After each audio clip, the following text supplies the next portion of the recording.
Right. Now joining us for a little bit of insight is Ed Espinoza from Progress, Texas, and Travis County GOP Chairman Matt Mackowiak. We caught you guys checking your phones. Got us on our phones. Election night's big night. Yeah, that's right. A lot going on tonight. You want to be up to date. So Matt Mackowiak, starting with you, any surprises? Everything going as expected on the GOP side? I'd say so. Good night for incumbents at the statewide level. You have George P. Bush, the land commissioner, and Sid Miller, the agriculture commissioner, both avoided runoffs, and so they're obviously very happy about that. Obviously, as Ed knows, we were interested to see what the governor race result was going to be on the Democratic side, and Lupe Valdez, who I would say most of the machinery of the Democratic Party seems to be behind, is in first place, but is going to a runoff. You've had some interesting legislative races. A number of these open seat congressional races are going to runoffs. There's going to be a lot of action over the next 10 weeks. Yeah, we are far from over right now.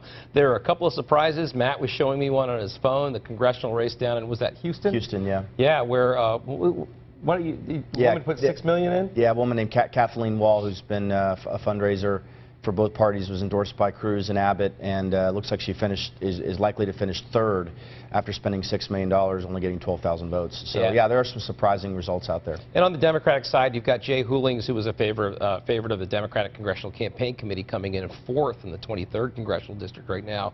That is surprising. And then you have Gina Ortiz-Jones out front in that district.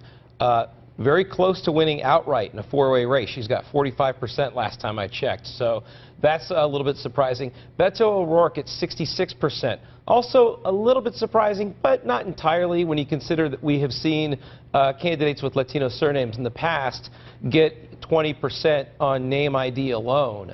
So I think that, like I said, there's a lot of primary left to go tonight, but so far I think the favorites are coming out in front. Let's talk about the Senate seat. Beto O'Rourke on the Democratic side, yeah, he clinched that spot. How do you think he's going to do come November against the GOP, against Cruz? Look, I think the Democrats are very excited about him. He's a special candidate running in a very special year, and he has a lot of grassroots support around him. He also seems to get a lot of crossover support. Remember, Ted Cruz, not really the most popular Republican in Texas, which is saying a lot. But Beto O'Rourke is somebody who has star quality.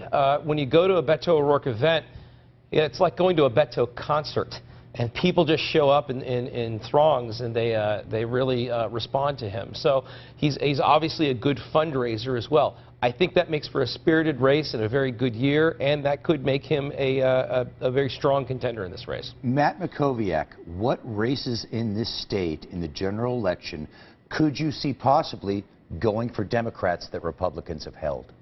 Yeah, I don't have any concern about the U.S. Senate race. I think there are 3 targeted congressional races that are going to be active next fall. The 23rd district that we talked about, that's the Will Hurd seat that switched parties 4 of the last 6 elections. San Antonio to West Texas. San Antonio to West Texas. And there's the Pete Sessions district in Dallas and the John Culberson district in Houston, both of which Hillary won in 2016, but are held by Republican incumbents. I think the most likely scenario is Republicans hold all 3 of those, but we'll see. It's going to depend on who the nominees are and what kind of campaigns are run. So we'll see. I generally think Republicans are still going to have a pretty good election across the state in the fall, but Democratic enthusiasm is high, so Republicans have to be, have their shoulder to the wheel. They have to be all in. Ed, you agree with that?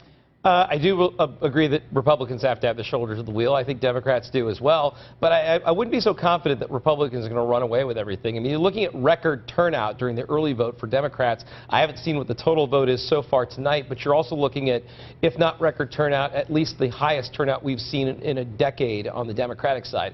That is an important level of enthusiasm during what is looking to be like a Democratic wave election. So never say never. Things can change, and there's a lot of support for Democrats right now that we haven't seen in Texas in a long time. As Matt Mackowiak is smiling. Yeah, they have a long way to go.